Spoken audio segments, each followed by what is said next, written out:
Aleluia. Nós lemos aqui inicialmente, eu quero só repetir, no livro de Mateus, no capítulo 24, versículo 36, os irmãos podem permanecer assentados, que nós vamos dar sequência, já lemos aqui esse texto, né? Vou pegar minhas anotações de novo aqui, para que fica mais fácil para nós lermos aqui. No livro de Mateus, capítulo 24, versículo 36, capítulo 24 de Mateus está falando, né, a respeito das perguntas que os discípulos fizeram a respeito do que Jesus havia falado para ele, da destruição do templo, da volta dele e do fim do mundo. E Jesus, ainda falando, né, a respeito da volta dele, e aí nesse contexto está o versículo 36 que nós lemos inicialmente, onde ele diz assim: mas daquele dia e hora ninguém sabe, nem os anjos, vamos voltar aqui. Porque daquele dia e hora ninguém sabe, nem os anjos do céu, nem o Filho, mas unicamente meu Pai. Por que nós lemos esse texto aqui? Bom, às vezes existe bastante confusão nas pessoas. Dizem, olha, se Jesus é Deus, como ele pode dizer assim que o único que sabia a respeito do dia da volta dele era o Pai, e ele não sabia, né? E aí você fica, olha, mas como é que nós explicamos esse texto? Por que Jesus está dizendo que só o Pai sabia? Como que nós explicamos isso? Duas naturezas diferentes, sempre. Quando ele está falando que o Filho, quem que é o Filho? A carne, a parte carne. Ora, mas se o Espírito habitava nele, então ele não ia saber? Sim. Mas aqui que nós vemos, eu peguei mais 2 versículos aqui para a gente ver, no livro de 1 João, capítulo 3, versículo 20.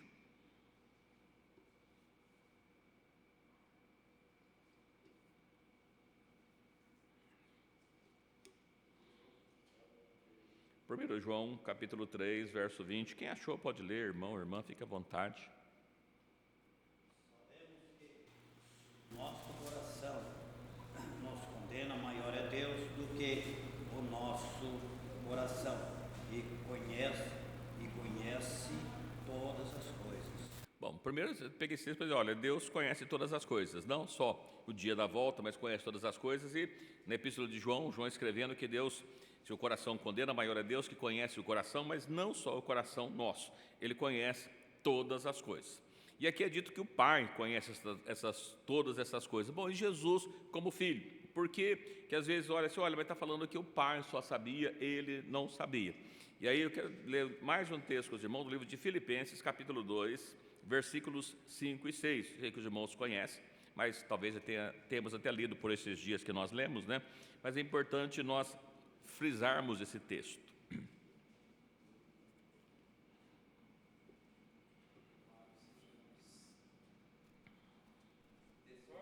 De vós o mesmo sentimento que houve também em Cristo Jesus, que sendo em forma de Deus, não teve por usurpação ser igual a Deus. É versículo 7, alguém também, por favor. A si mesmo, tomando a forma de servo, fazendo-se semelhante aos homens. Amém. Então, quando nós vemos esse texto falando sempre do Pai, que Jesus sabia, olha, ele como homem, ele não usurpou ser igual a Deus. Então, na forma humana, ele veio para um trabalho específico.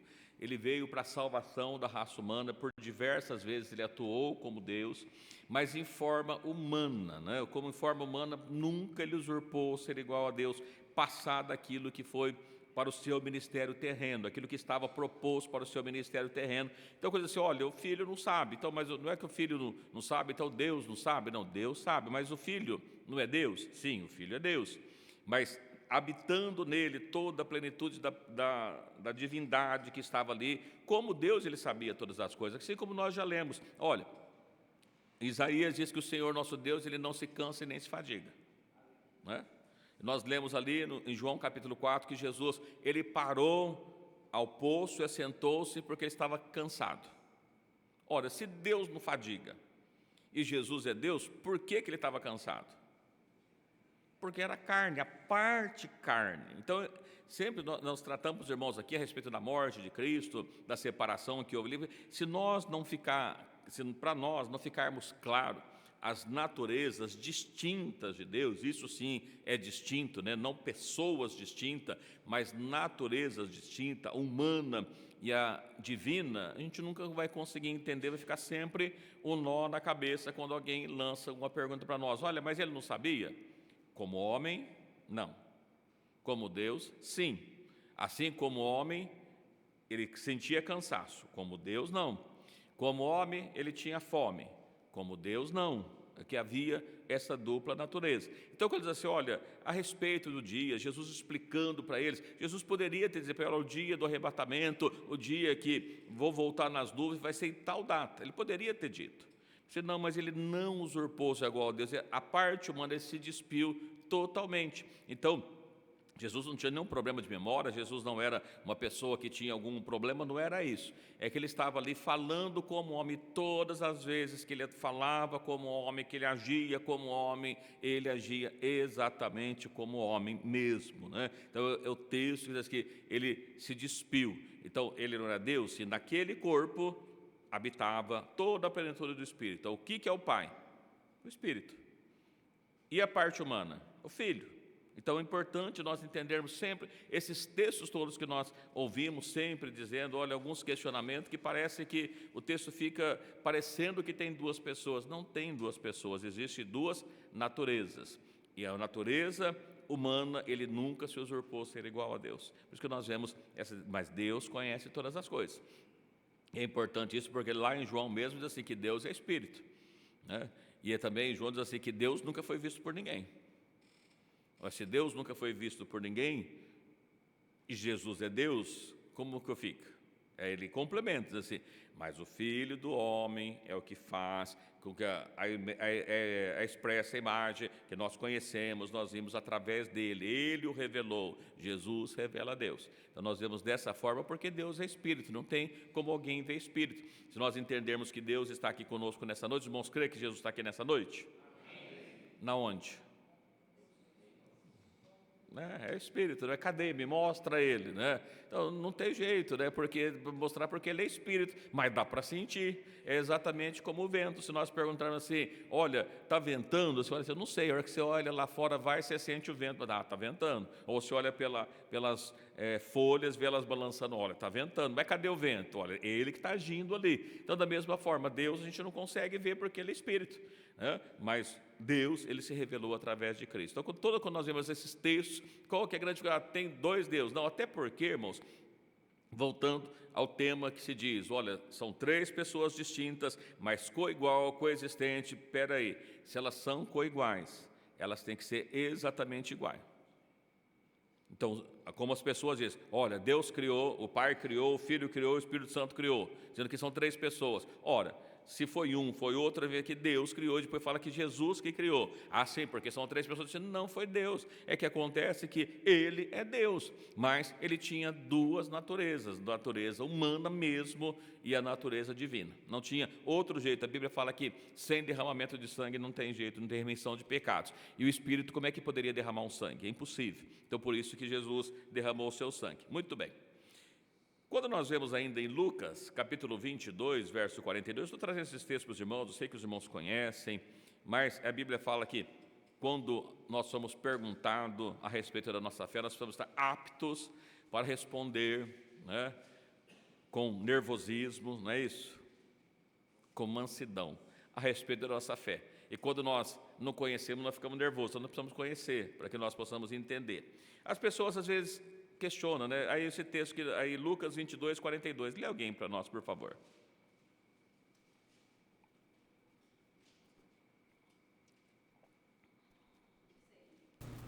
Se queres, faça de mim esse cálice. Todavia, não se faça a minha vontade, mas a tua. Muito bem, Jesus estava fazendo uma oração. E vem novamente as perguntas. Ora, mas se Jesus é Deus, primeiro, para que ele orava? E segunda, para quem ele orava? Se ele é Deus, por que ele orava? E para quem ele orava? Né? Não sei se os irmãos já viram essa pergunta. Olha, mas se ele é Deus, por que ele vai orar? Deus não precisa orar, não é verdade? E aí nós olhamos assim, por que Jesus orava? Por alguns motivos, mas eu quero ler com os irmãos, que os irmãos leem aqui, Salmo 65, 2.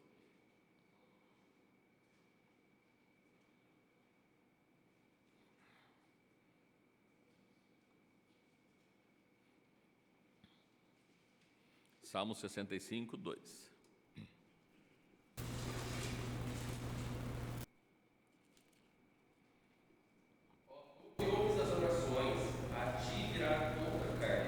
Bom, primeiro motivo, por que Jesus orava? Jesus era humano? Sim. Qual que é o dever de todo ser humano? Vira, ó tu que ouves as orações. Quem é o tu? A gente precisa ver quem que é o tu que ouve as orações aqui. Mas assim, por que ele orava? Porque ele era carne. E a obrigação de toda a carne é orar. E Jesus, lembra? Jesus, ele veio para cumprir toda a justiça, cumprir a lei. Toda a lei se cumpre em Cristo. Ele veio, ora, muitas vezes fica fácil, né? Tem um dito popular aí que diz assim, olha, o padre diz, faz o que eu mando, mas não faz o que eu faço. Porque está mandando você fazer, mas ele mesmo não faz. E ficaria muito fácil Jesus, como Deus, mandar as pessoas fazerem e não ter feito, mas ele veio para cumprir a justiça, o princípio da justiça. Jesus explicou qual que é o princípio da justiça. Diz assim, aquilo que vocês querem que os homens façam, manda eles fazerem. Não é assim que diz o texto? Não. Aquilo que você quer que os outros façam, faça você primeiro. Ora, se o Senhor quer que nós oramos, o que Jesus fez como homem? Orou. Porque ele era homem, porque era ser humano. Havia nele, não podemos esquecer nunca, a parte espírito, mas havia a parte carne.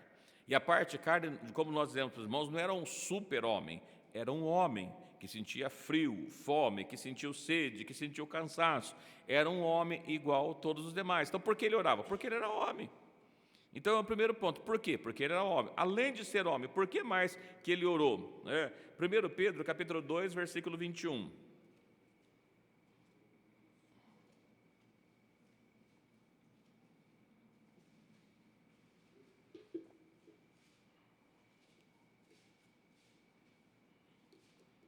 Primeiro Pedro, capítulo 2, versículo 21.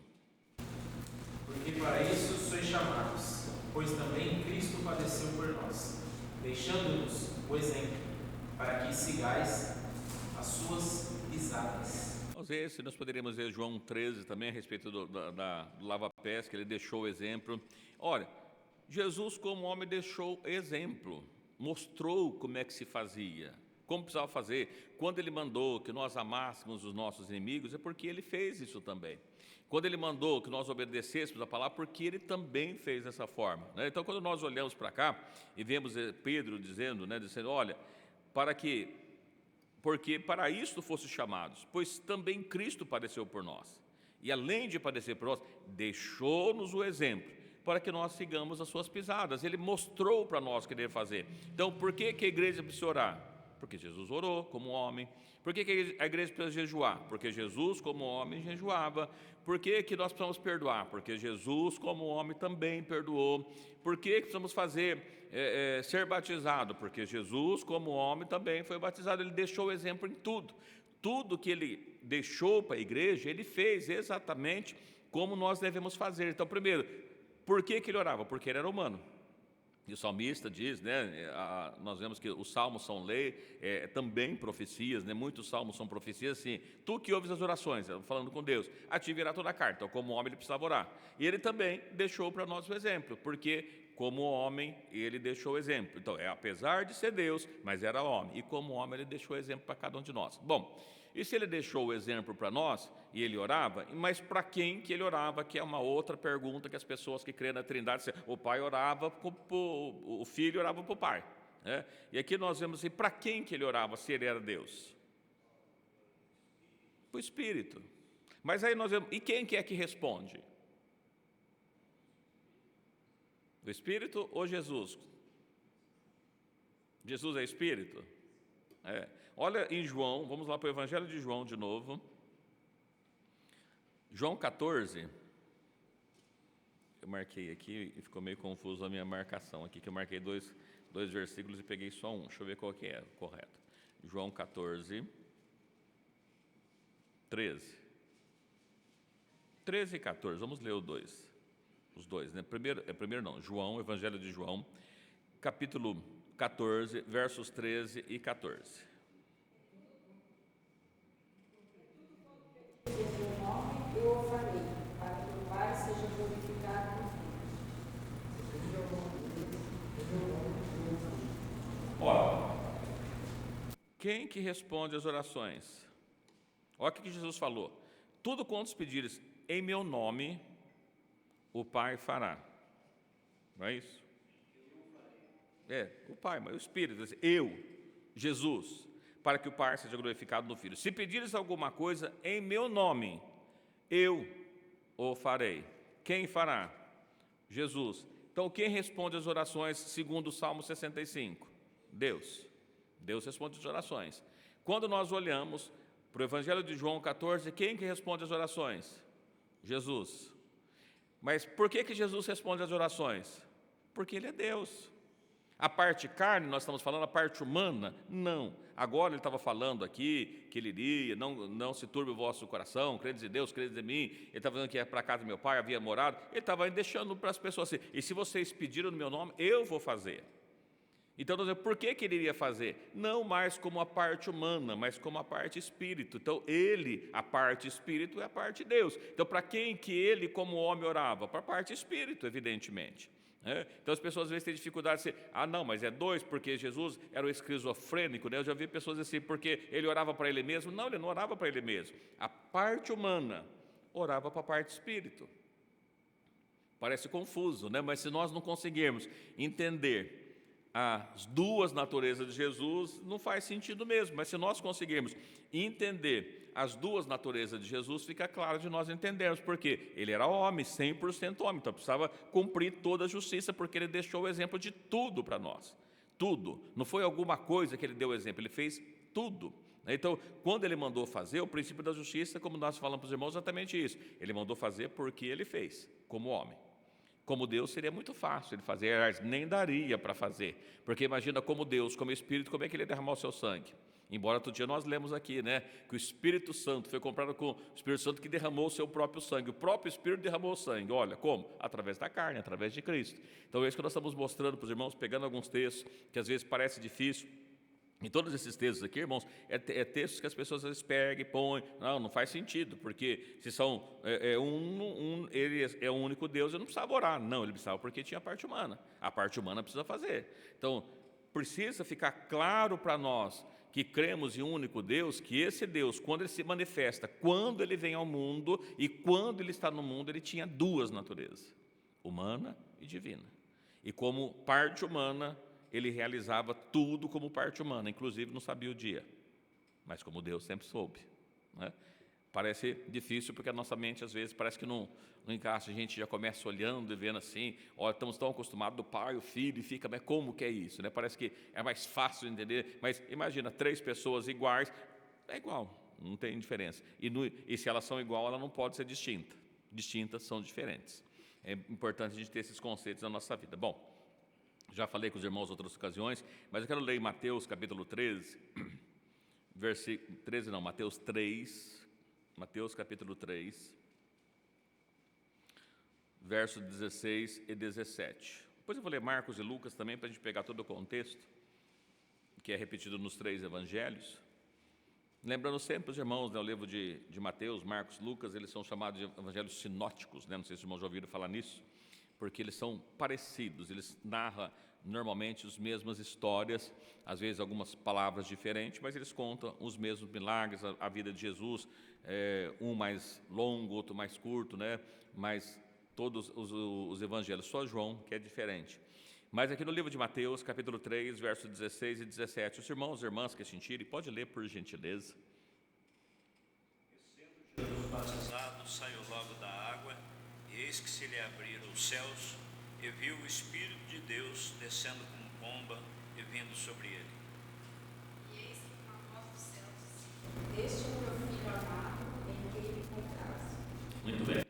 Aqui nós vemos muitas vezes, irmãos, as pessoas que creem na Trindade, é o seguinte, está vendo? Aqui está claro que existe 3 pessoas. Por quê? Ele está dizendo assim, ó, Jesus sendo batizado. Aonde estava Jesus? No rio. Então estava ali. Saiu da água, eis que se abriu o céu e viu o Espírito descendo em forma de pomba. Então Jesus na água, o Espírito descendo. E eis que uma voz dizia, este é o meu filho. Então nós temos Jesus sendo batizado, o Espírito descendo e uma voz falando. Então, para quem vê, está vendo? Jesus estava ali, o Espírito descendo e o Pai falando. Tem-se uma trindade. Como é que a gente explica isso? Porque, olha que coisa, aqui tem 3. E aí fica uma outra pergunta que eu faço para os irmãos. Olha, se o Espírito Santo estava descendo quando Jesus estava batizado, significa então que Jesus não tinha Espírito Santo? Porque o Espírito Santo estava descendo naquele momento do batismo. Correto? Ó, está escrito aqui. Jesus sendo batizado, abriu o céu, o Espírito Santo desceu sobre ele. Então, se o Espírito Santo desceu sobre ele naquele momento, significa que, então, que até aquele momento ele não tinha Espírito Santo. Só que o grande problema disso é que ele foi gerado pelo quê? Como é que ele foi gerado pelo Espírito Santo? Ele não tinha o Espírito Santo, porque ele desceu naquele momento. Fica meio confuso, não fica?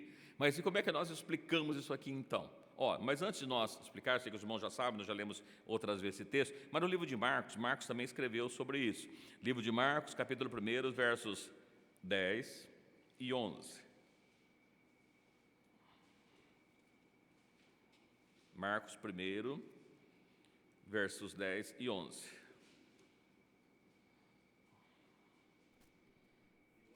Saiu da água, viu os céus abertos e o Espírito como pomba descia sobre ele.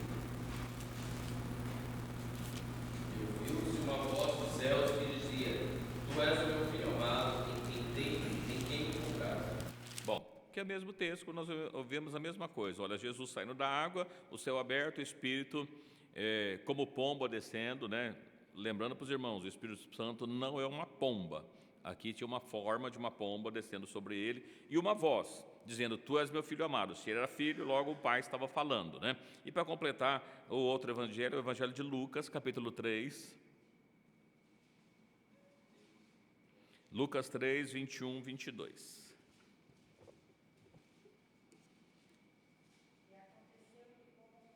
Batizado, sendo batizado também Jesus, orando, o céu se abriu. O Espírito Santo desceu sobre ele, de forma como e ouviu-se uma voz do Senhor dizer, ele é o filho amado em quem te compraste.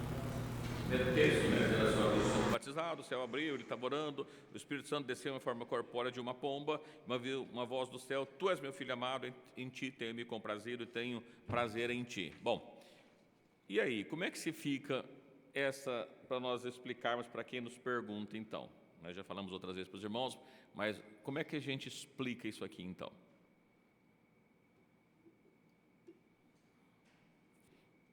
Complicou? Como é que isso explica? Olha, a explicação é o seguinte, precisamos continuar lendo a Bíblia para que nós possamos entender. Primeiro que, quando nós lemos esse texto, os 3 textos que nós lemos, dá-nos a impressão que tudo isso aconteceu e que quando essas coisas estavam acontecendo, todas as pessoas viram isso acontecendo. Mas quando nós vamos para o livro de João, nós vemos que não é bem assim, né? Essas coisas aconteceram, sim, João viu, mas nós vamos observando isso que não era todas as pessoas que estavam vendo, havia, e não está todo o texto aqui, mas nós vamos observar que João viu, porque também o texto não deixa muito claro para nós quando foi, mas alguém em algum momento mandou João pregar o Evangelho. E falou, um dia vai chegar sobre você e vai aparecer um sinal para que você entenda quem que é essa pessoa. Embora nós tenhamos lido os 3 evangelhos, não fica claro, mas nós vamos ler o evangelho de João, para que nós possamos ter uma compreensão melhor do texto, né? Nós vamos ler em João, evangelho de João, no capítulo 1, a gente vai ler o versículo 29 até o 34.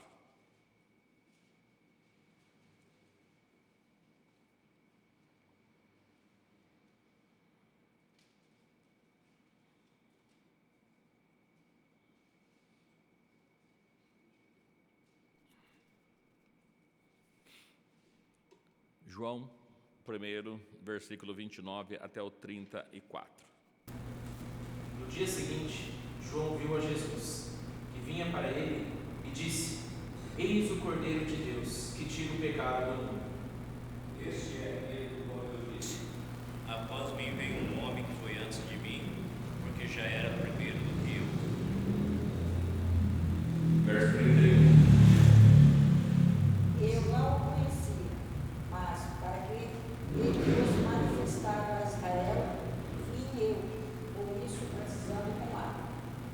João estou dizendo, eu vi o Espírito descer do céu, do mundo, e repousar sobre ele. 33.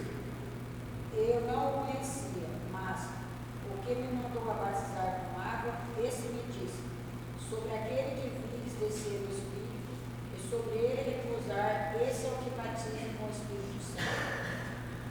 Verso 34, eu vi e tenho testificado que este é o Filho de Deus. Bom, quando nós lemos esse texto, nós percebemos aqui, irmãos, embora eu vou dizer, não sei quando que alguém falou, como é que foi essa fala para ele, mas que mandou que ele fosse pregando assim: um dia vai aparecer diante de você o Salvador. Ele veio preparando o caminho do Salvador. Ele falou: quando isso acontecer, haverá um sinal.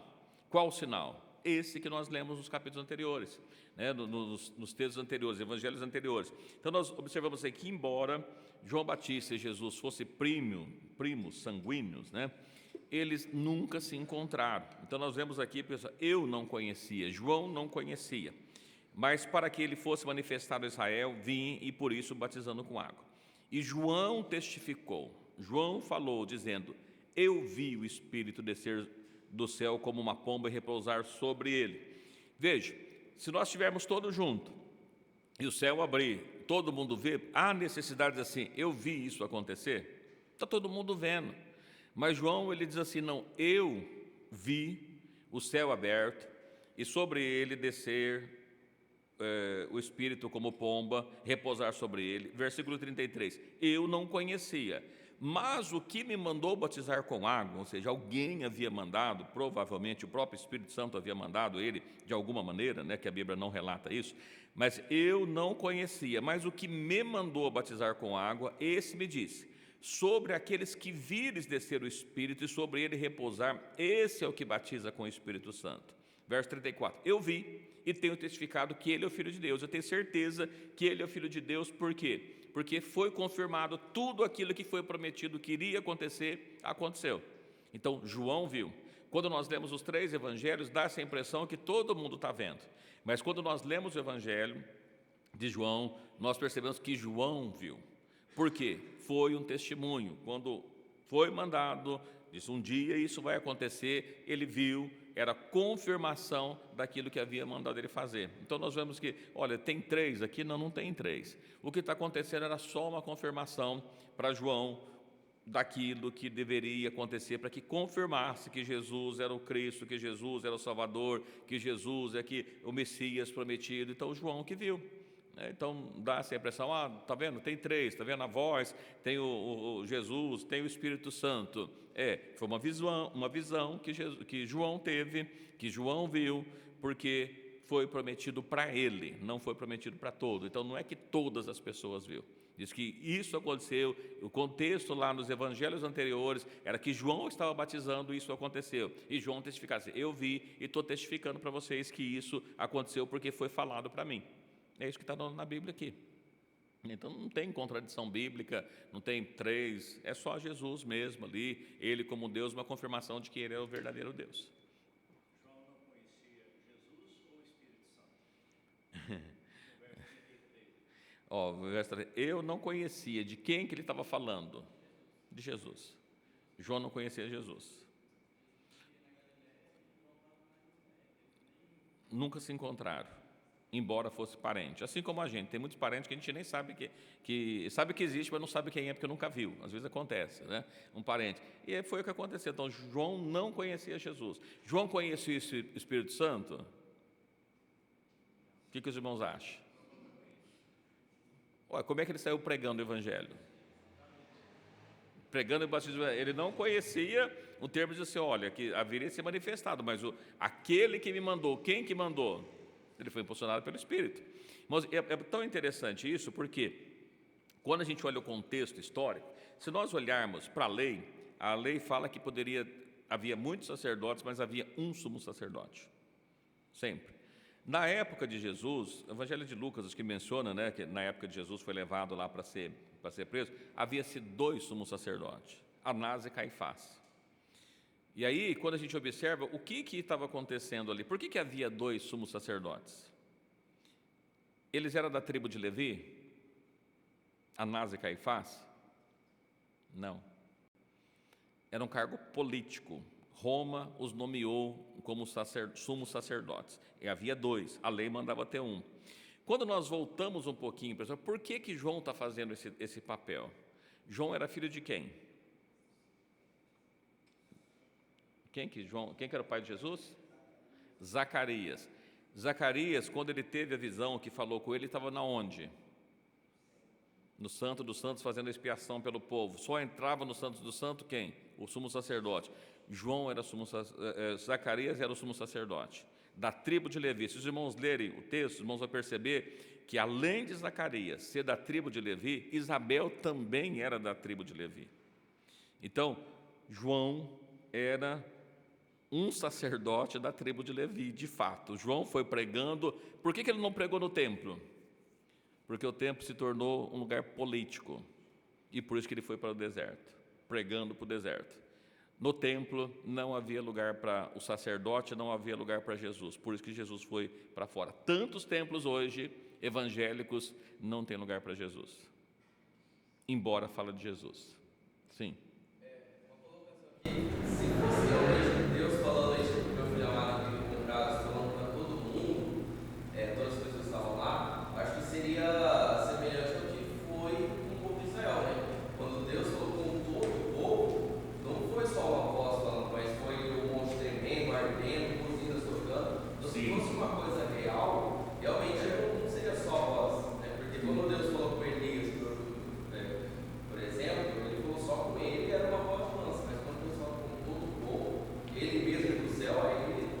Sim, e tem um detalhe assim, quando vem a voz do templo, nós fala que houve raios, trovões e relâmpagos. Aquilo causou um grande espanto no meio do povo. Agora aqui é um sinal único, exclusivo para João Batista. Só João Batista viu aquilo. Por quê? Ele era da tribo de Levi, ele estava ali representando a linha sacerdotal mesmo, né? Porque o sacerdote da época havia se corrompido, já era um cargo político, e havia inclusive 2 sumos sacerdotes, não nessa ocasião, porque inclusive eu estava vendo alguém falando outro dia, falou, observa que quando Paulo foi levado diante do sumo sacerdote lá, e ele fala, e as pessoas assim, olha, tu responde dessa forma ao sumo sacerdote, eu falo assim, eu não sabia que ele era sumo sacerdote. Por quê? Porque não era de uma linhagem, e mudava de acordo com a política, era um cargo político. Então assim, mesmo Paulo que foi fariseu, mesmo Paulo que foi fariseu, que viveu no judaísmo, que viveu de acordo com o sacerdote, já nem sabia mais quem que era o sacerdote, porque mudava de acordo com a política. Então olha como é que era a situação, o momento que Jesus nasceu, o momento que Jesus veio a esse mundo. Bom, mas aqui acho que ficou claro para os irmãos, né? Sim. Na parte B do verso 33, afirma aí que Jesus é o que batiza com o Espírito Santo. Sim, diz assim, ó, sobre aquele que vir vestir o Espírito Santo, sobre ele repousar, este é o que batiza com o Espírito Santo. Quem batiza com o Espírito Santo é Jesus, né? Isso é Jesus. É o próprio Jesus. Por quê? Porque o Espírito Santo desceu sobre ele, né? Então assim, não, é uma visão que ele teve, porque não faria sentido dizer que Jesus não tinha o Espírito Santo, sendo que ele foi gerado pelo Espírito Santo. Então, o pai dele, o pai daquele homem, era o Espírito Santo, que ele foi gerado pelo Espírito Santo. Então ele não podia falar que não tinha o Espírito Santo. Mas João viu, porque foi um testemunho para João. Amém? Tranquilo até aqui? Que bom. Bom, irmãos, muito bem. Tem um outro argumento que é utilizado, o pastor Oswaldo conhece muito bem, né? A respeito do Deuteronômio 6:4. Vamos lá.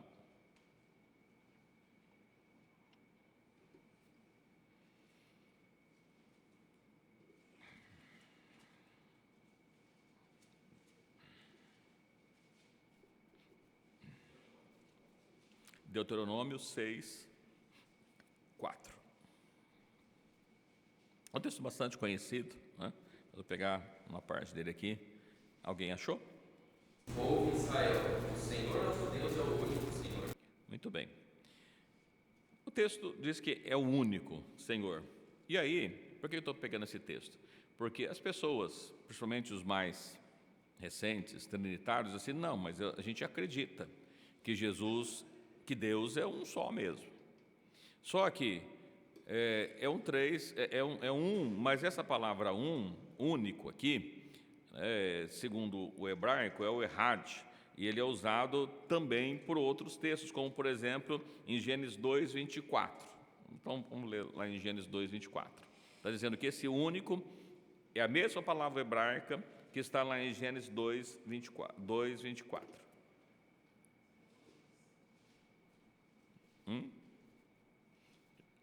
Gênesis 2:24. Portanto, deixará o varão seu pai e a sua mãe, e apegar-se-á a sua mulher, e serão ambos uma carne. Muito bem. O que eles dizem? Dizem assim, olha, tudo bem, é um só mesmo, a gente crê que é um único Senhor, mas é uma unidade composta, assim como um casal é uma unidade composta, ou seja, um casal é formado por duas pessoas. E Jesus é mas é formado por três pessoas, segundo alguns estudiosos. Bom, o que é que o texto está dizendo assim, olha, deixarão e ambos e serão uma só carne? Deixa eu perguntar uma coisa para os irmãos, o que os irmãos entendem por ser uma única só carne? A partir de agora, quando você casa, todo mundo, homem e mulher, passa a pensar igualzinho. Por exemplo, se o homem gosta de azul, a mulher passa a gostar de azul. Se gosta de frango, o outro passa a gostar de frango. Se gosta de abóbora, o outro passa a gostar de abóbora, porque os dois se tornou igualzinho. É isso que o texto está dizendo? O que é uma única só carne? União do quê?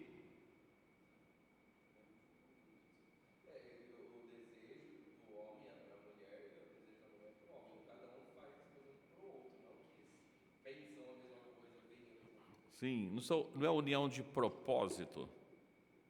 A partir de que você casou, se torna uma só carne. Agora você vai fazer todos os esforços para que você vá realizar as mesmas coisas, alcançar os mesmos objetivos. Então, é uma união de propósito, né, que você vai ter dentro do casamento, procurando, né, ainda que as pessoas são diferentes e continuarão sendo diferentes, continuarão pensando diferente. Quantas vezes vai fazer um projeto, às vezes é difícil você chegar num consenso porque as visões são diferentes. E aí, depois que você casa, você passa a ser igualzinho a outra pessoa? Não. Mas por que ele fala que é uma só carne? Porque eu tenho que dizer para os irmãos, olha, o seu filho é seu parente, o seu pai é seu parente, e sua esposa e seu esposo não é parente. O único que não é parente é o casal, já reparou? Agora eles passam a formar-se um casal, mas a união é do propósito, a união é das conquistas, mas os pensamentos, irmãos, inclusive tem casais que são totalmente diferentes, que, como diz, o santo não bate mais de jeito nenhum, né? Mas eles precisam unir o propósito. Ora, quando está falando a respeito de Jesus, então está falando três, porque os três é um único Deus que subsiste em três pessoas. Eu estou falando isso sempre, os irmãos, para a gente criar a consciência. Três pessoas distintas. Três pessoas distintas são três pessoas diferentes, não são coigual. O que eu faço, minha esposa não faz, não necessariamente, né? Eu saio de casa para trabalhar, minha esposa sai e vai trabalhar comigo? Não, né? Olha, então não, o pai criou, então o filho também criou, o Espírito Santo também criou, porque é uma coisa só. Olha, se é uma coisa só, por que você precisa de três? Todos eles são igual, um que um fez, um é criador, outro é criador, um é isso, outro é isso, o outro é aquilo, tudo igual, porque é uma unidade composta. Não se aplica isso a Deus. Deus é único mesmo. Ele fala que Ele sozinho estendeu os céus, sozinho. Eu não posso dizer, quando eu sou casado, que eu sozinho fiz alguma coisa, se eu fiz junto com a minha esposa, porque nós fizemos, né? Então, assim, não dá para dizer que foi sozinho. Agora, Jesus, falando a respeito da criação, diz que Ele sozinho. Mas se são três, não, nós fizemos, porque não foi sozinho. Já passa a ser 3 pessoas, então não faz sentido isso. E além do mais, quando nós temos alguns outros textos que eu quero trazer para os irmãos também, que é mencionado, que às vezes parece que fica um pouquinho difícil, mas assim, quando nós lemos lá em João, capítulo 10, versículo 30, voltando a respeito do pai e do filho, essa união mesmo, como diz aí, né, união econômica que eles tratam.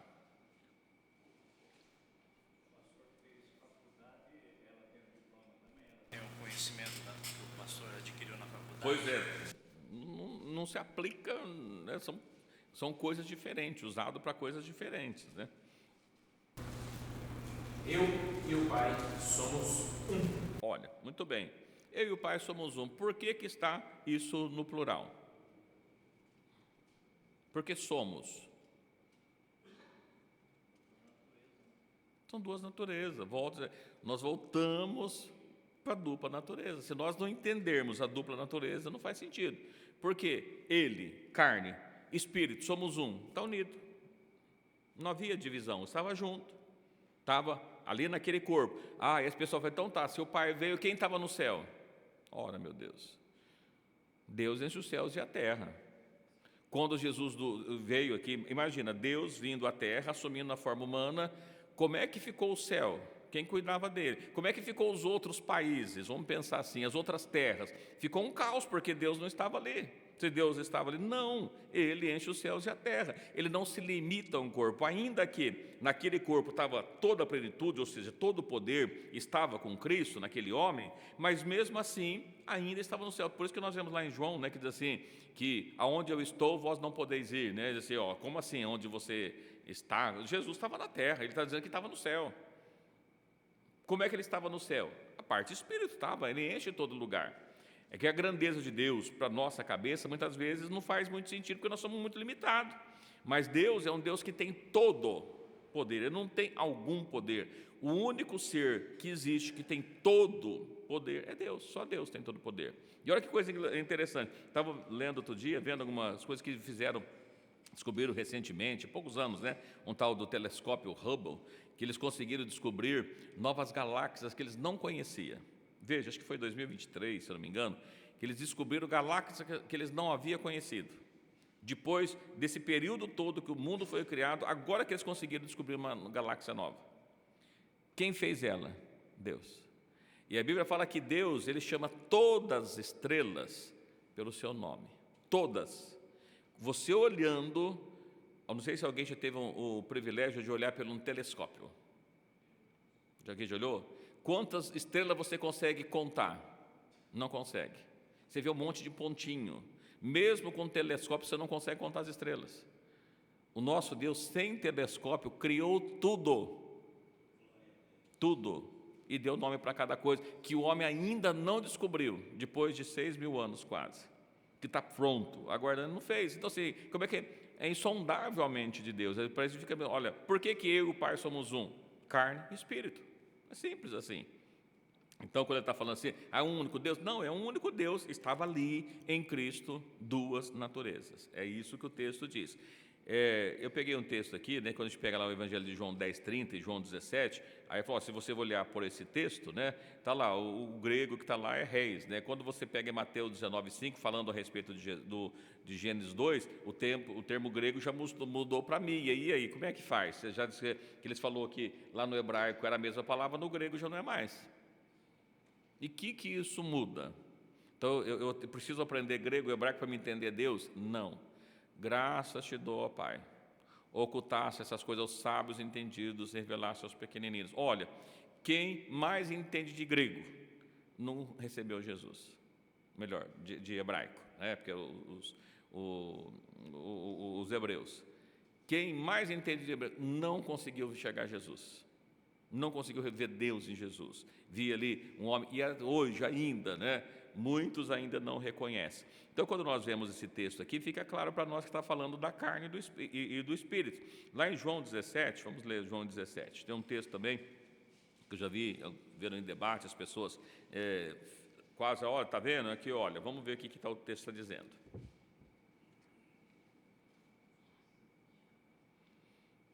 João 17, vamos ler do 11 para frente, 11. Vamos lendo aqui, já falando, ó. João 17, 11 diz assim: E eu já não estou mais no mundo, mas eles estão no mundo, e vou para ti, Pai Santo, guardem o teu nome aqueles que me deste, para que sejam um assim como nós. Bom, primeiro ponto, Jesus estava falando que ele não estava mais no mundo. Não é meio confuso?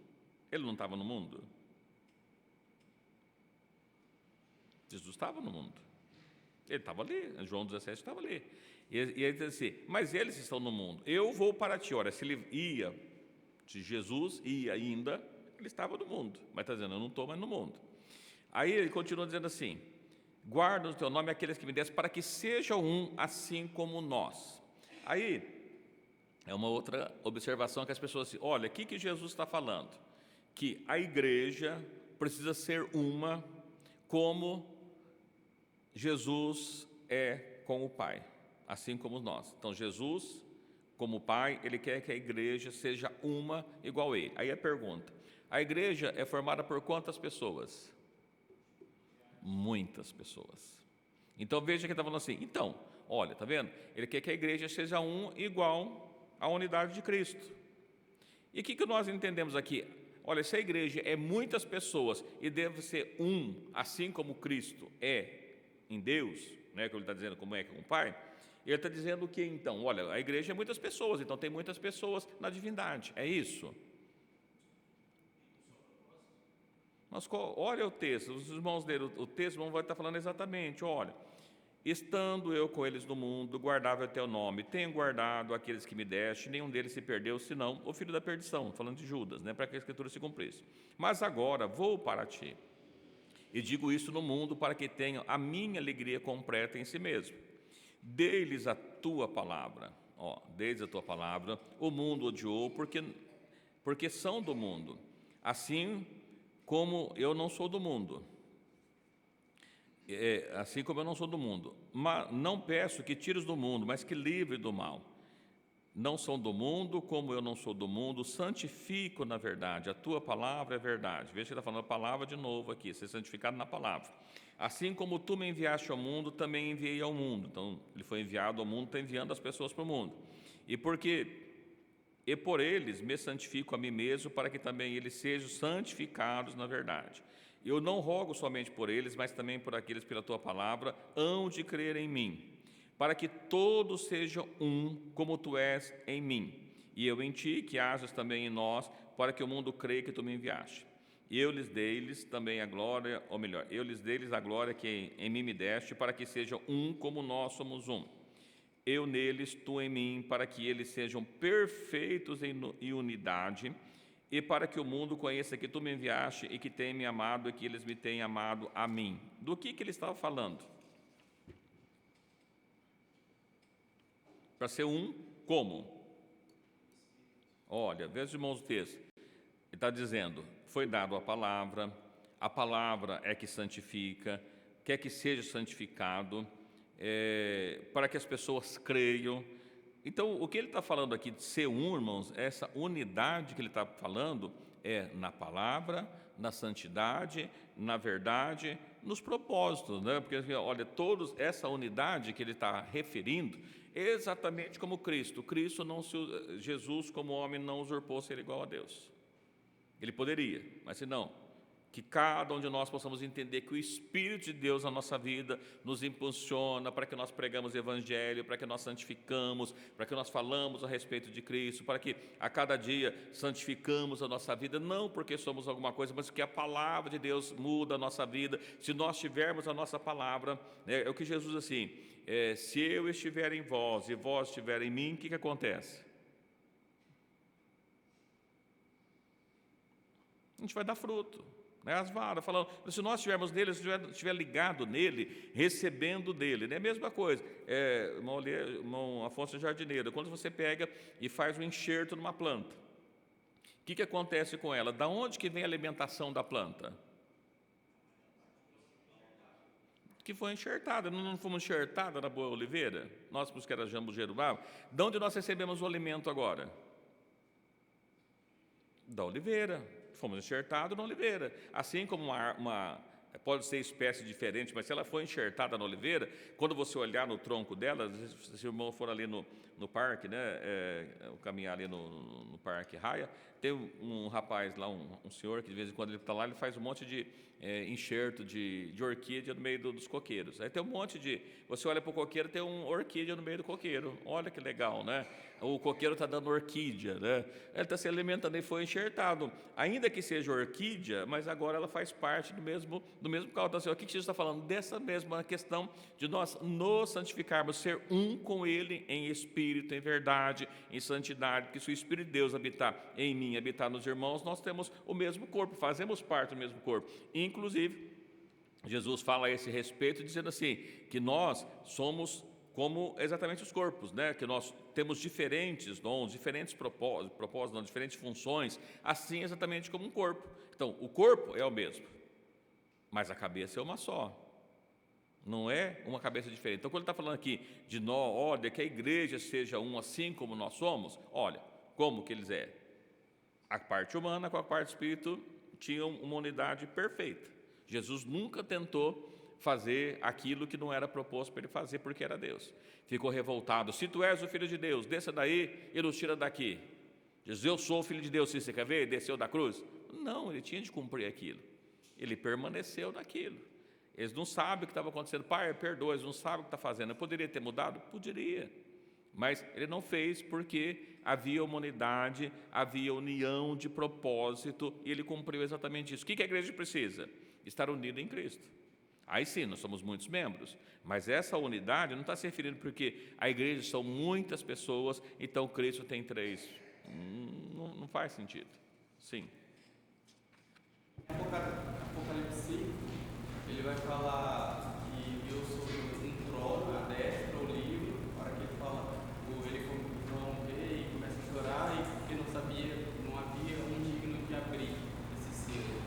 Esse versículo, João está tendo essa visão, e a gente percebe que tem um sentado ao trono, e logo o ancião consola João, dizendo que havia o cordeiro da tribo de Judá, e nesse sentido, como que a gente pode, vamos assim dizer, explicar, porque dependendo da interpretação que você tiver, dá a entender que tem 2 ali, como se Jesus tivesse cumprido realmente o papel do céu, e aí ele foi o único digno de abrir esse livro. Sim. Inclusive, assim, quando você lê o profeta Daniel, no capítulo 7, você vai ver falando assim que havia um ancião de dias, e até que veio o Filho do Homem. Então você tem a impressão, o ancião de dias é o pai, um homem de cabelo branco, porque ele é o velho, e o Filho do Homem é Jesus. Então você tem lá, para quem acredita na Trindade, já enxerga 2 ali. Bom, e aí quando nós observamos, a primeira coisa que nós precisamos ter em mente é assim, o livro de Apocalipse é um livro altamente simbólico. Há muitas figuras. Quando você vê lá um homem com cabelo um corpo de escorpião, não é isso que está acontecendo ali. Quando nós vemos tantas outras manifestações, tantas figuras, figuras mesmo, é um livro de simbologia, nós precisamos entender todo o contexto. Quando nós vemos aqui, a Bíblia fala assim, o apóstolo Paulo, que fala, acho que quando tiver entregado o reino ao Pai, acho que é 1 Coríntios 15, se eu não me engano, que aí finda, não sei se é 1 Coríntios 15, não vou lembrar agora. Mas assim, qual que é o propósito? Que tem um Deus, tem um livro selado, foi selado pelo profeta, lá na época do profeta Daniel, olha, isso aqui vai acontecer só no final. Quem que é digno de abrir o livro? Não tem ninguém, não foi achado ninguém. Mas havia um ali, quem que é? O Cordeiro, da raiz de Davi, havia umas descrições que falam a respeito de Jesus, que ele veio e ali ele é digno. Então você tem 2 ali. E agora, como é que se faz? Não, é que o ministério dele, que ele vem estar trazendo tudo, de Cristo, né? Nós conhecemos, entendemos através da palavra dele, e esse ministério vai se findar um dia, ele vai terminar, todo o processo de salvação, ele sempre termina no final, em Apocalipse, vai ser lá, vai terminar tudo nesse período.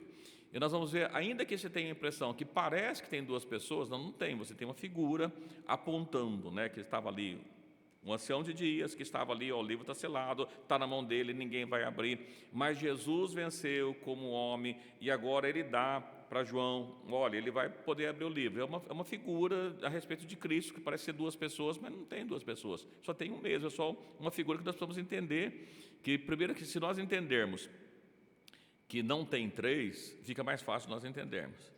A maior dificuldade quando nós vemos, principalmente quando lê a profeta Daniel do ancião de dias, é porque a gente já tem uma visão que tem o pai, o filho, e aí parece que tem duas pessoas mesmo. É igual quando nós lemos lá em Atos 7, 54 e 55. Tem dois, né? Estevão, para ser morto, ele olhou, viu a glória de Deus e viu Jesus que estava à direita de Deus. Então ali, olha, tem dois ali, porque nós temos a visão. Não, mas é só uma simbologia do que Jesus passou, venceu a morte, ressuscitou, e agora ele ressurreto mostra a possibilidade de nós entendermos e revelando para João o que iria acontecer ali. Mas não tem duas pessoas. É uma figura difícil de entender, sim, assim como todo o livro de Apocalipse, né? Mas a gente pode observar lá que assim, olha, então, primeiro que diz que ele venceu e se assentou com seu pai. Mas quantos tronos João viu?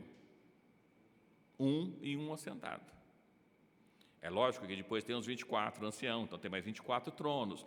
Também não tem 24 tronos, mas uma simbologia. Mas ali tudo, como é que se explica? Olha, é difícil de explicar, mas a gente precisa entender um pouco mais da simbologia de Apocalipse. Só Apocalipse ali vai ficar confuso mesmo.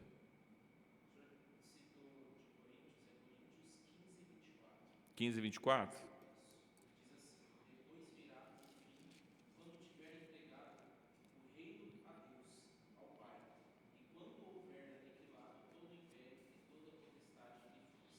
Então, tá vendo? O filho ainda vai entregar o reino ao pai. E aí? Como é que fica? Então, tem um filho, ministério terreno, que ainda precisa se cumprir, né? Parece que tem um negócio, olha, mas a gente vai observar que o último inimigo que o homem vai vencer, quem que é? A morte. Ele, Cristo, já venceu. Nós não, mas um dia nós vamos vencer. Então, se você observar o texto isolado, a gente pode pegar um texto do dia para falar sobre isso. Você vai pegar esse texto isolado, parece que tem dois ali. Porque o filho vai entregar o reino para o pai. E como é que vão fazer com isso?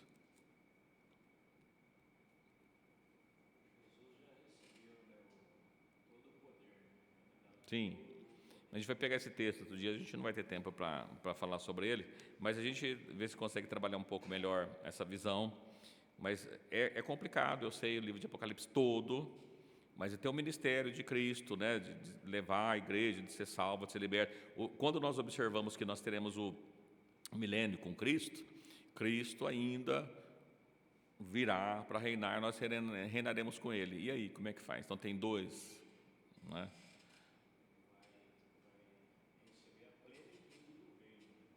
Sim, plenitude do reino. Nós reinaremos com Cristo, né? Que ele não está pessoal, o Cristo já está reinando. Não, Cristo não está reinando. O mundo jaz no maligno mesmo, né? Mas é um texto meio complicado, mas a gente vai tentar abordar um pouquinho mais abrangente essa parte, tá bom? Vamos ver se a gente consegue trabalhar um pouquinho mais. Eu queria só pegar mais um texto que dá tempo aqui ainda. É o seguinte, ó. Outro dia eu ouvi alguém falando um texto que diz assim: aquele que blasfemar contra o Pai e contra o Filho será perdoado, mas quem for blasfemar contra o Espírito Santo não terá perdão. Os irmãos já ouviram falar disso? O texto existe? Não assim. Não assim. Eu estou dizendo isso porque eu estava vendo um debate um tempo atrás, e falou, não, mas olha, a Bíblia diz que aquele que pecar contra o Pai e contra o Filho terá perdão, contra o Espírito Santo não tem perdão. A Bíblia não diz isso, primeiro. A Bíblia diz algo parecido, mas não exatamente isso. Por isso que eu volto a dizer para os irmãos: errais não conhecendo a Escritura nem o poder de Deus. O que o texto está mostrando para nós? Livro de Mateus, capítulo 12, versículo 31 e 32.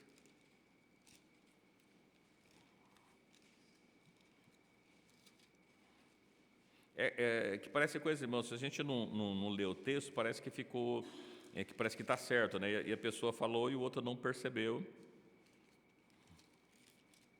Portanto, eu vos digo, todo pecado e blasfêmia se perdoará aos homens, mas a blasfêmia contra o Espírito não será perdoada aos homens. 32. E se qualquer disser alguma palavra contra o Filho do Homem, ser-lhe-á perdoado. Mas, se alguém falar contra o Espírito Santo, não lhe será perdoado, nem neste século, nem no futuro. Muito bem.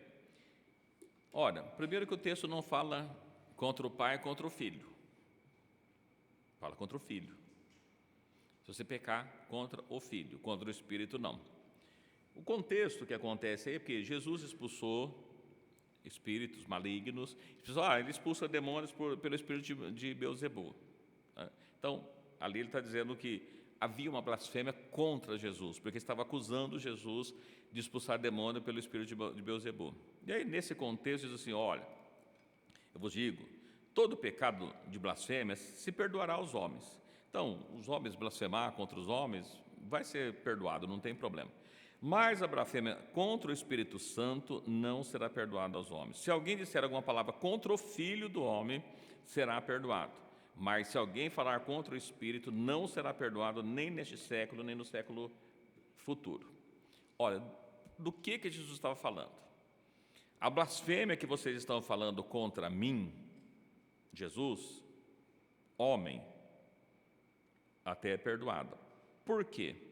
Havia-se muitas críticas, e o tempo todo, os irmãos, pode ler os evangelhos, vão ver que os judeus, a todo momento, eles queriam crucificar Jesus, matar Jesus, eles não receberam Jesus e falaram muitas coisas com Jesus.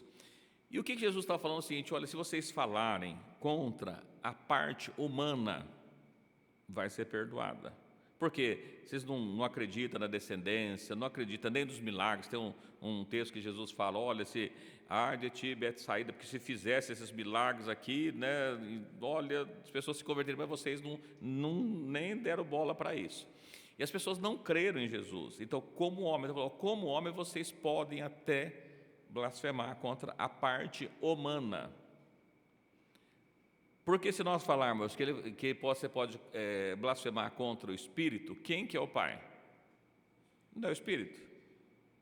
A parte em Cristo, humana, a gente volta, todos esses que a gente pegou, separando as naturezas, contra a natureza humana, contra a parte humana. Por que não falaram para Jesus assim: olha, se ele fosse Deus, ele não se assentaria com os pecadores. Não sabe que pessoa é pecadora e ele está lá sentado comendo com eles? Já viram as pessoas falar disso? Não, olha, o Filho do Homem ele veio para salvar o que estava perdido. O são não precisa de médico, quem precisa é o doente. Então, se você falar contra a pessoa, contra a parte humana de Jesus, eu perdoo, não tem problema. O que não pode ser blasfemado é contra Deus, contra a parte espírito. Então, o que o texto está dizendo aqui é exatamente isso. E eu estou dizendo para os irmãos que a gente escuta e fala: olha, se pecar contra o Pai, contra o Filho, tem perdão, contra o Espírito Santo não tem. Não, contra o Filho, contra a parte humana. Se você blasfemar contra o Pai, você está blasfemando contra o Espírito Santo. Isso não tem perdão.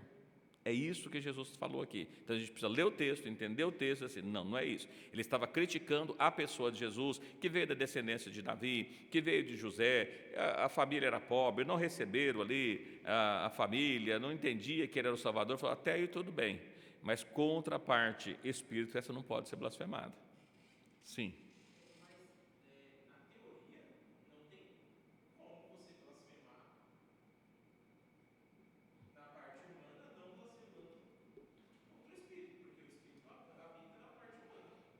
Sim, sim. Não, mas a gente volta para aquele texto que diz assim: ele não usurpou ser igual a Deus. Na parte humana ele continuou, ele se despiu da sua glória. Então, aquela parte humana, ele até aceitava a crítica, não tem problema, você pode criticar contra a parte humana. Ainda que o Espírito estava habitando ali, ainda que ele era santo, ainda que ele nunca cometeu pecado, mas mesmo assim ele disse: olha, o que vocês falarem contra a carne, eu perdoo. Mas contra o Espírito, não. Não, naquela época, sim. Até porque... Não, hoje não tem. Por quê? Porque hoje não tem a parte humana ficou.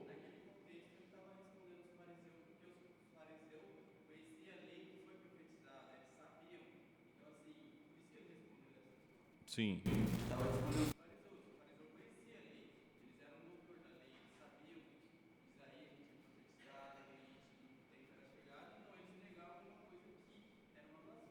Sim. Isso. Sim. Não, hoje se você blasfemar contra Jesus, é o Espírito Santo. A blasfêmia contra Jesus hoje, isso não se aplica para nós. Esse texto não tem como ser aplicado para nós, porque nós estamos em outra época. Jesus já foi levado, Jesus foi glorificado, Jesus assumiu o poder, Jesus assumiu a autoridade. Não existe mais a parte humana em que as pessoas podem blasfemar, né? Hoje ele é Deus, corpo transformado, foi levado ao céu, mas ele é Deus. Não tem mais aquele sangue, aquela parte humana que ele aceitou, né, da descendência de Davi, da família dele, que falar mal, ok, tudo bem, eu até pode falar contra o filho, contra a parte humana, que senta com os pecadores, que come com os pecadores, mas a parte espírito não. Hoje não tem a parte humana. Então, assim, hoje tudo é blasfêmia contra o Espírito Santo. O Espírito Santo e os fariseus, tendo falado que foi por Beelzebu, implicou numa blasfêmia contra o Espírito Santo, né? Sim, por isso que Jesus falou isso. Olha, vocês podem falar de mim, da parte humana, mas da parte divina não. Então isso aqui foi exatamente esse contexto que Jesus estava falando. Contra ele, sim.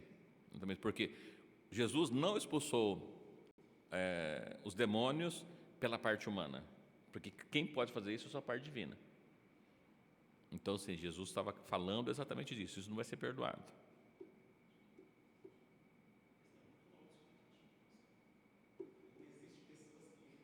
Não, é porque outro dia eu vi, inclusive, pessoas famosas aí na rádio de debates aí, falando assim, olha, mas o texto diz que você pode blasfemar contra o Pai e contra o Filho, não pode blasfemar contra o Espírito Santo. E aí a pessoa assim, não, é porque não sei o que lá, deu uma desviada, mas a Bíblia não fala que pode blasfemar contra o Pai. Falava contra o Filho. E aí, irmãos, tem alguma coisa ainda que a gente pode pegar aqui, mas que eu queria que os irmãos entendessem, que ficasse muito claro, parte, natureza humana, natureza divina. Ainda que estavam juntos, porém, eram duas naturezas, não duas pessoas, duas naturezas. Uma pessoa, duas naturezas. E se ficar claro para nós essas duas naturezas, muitos textos, 90% que os trinitários jogar para nós, é fácil a gente entender. Agora, se a gente não entender a natureza, é meio difícil mesmo, né? Porque como é que explica isso, né? E você ficou confuso, né? Ok? Muito bem. E eu tinha separado para os irmãos aqui, mas não deu. A gente já falou sobre isso de Jesus, né? De ter assentado à destra de Deus. Como é que é isso? Tá bom? Deus abençoe os irmãos, espero que tenha ficado claro até aqui, que Jesus possa continuar nos abençoando, nos dando graça e que possamos a cada dia crescer na graça do conhecimento do nosso Senhor Jesus. Do que nós falamos aqui, ficou claro? Ficou dúvidas? As duas naturezas estão 100% entendidas? Que bom. Então, que Deus abençoe a cada um dos irmãos. Vamos agradecer a Deus, lembrando os irmãos que no próximo sábado nós temos o culto Jardim Marquese, né? Domingo anunciamos como na mocidade, mas a mocidade é no próximo sábado, né? Não é esse sábado agora, mas temos o culto normal no sábado, domingo pela manhã, reunião com as crianças, jovens e adolescentes, e domingo à noite, culto de louvor e adoração a Deus.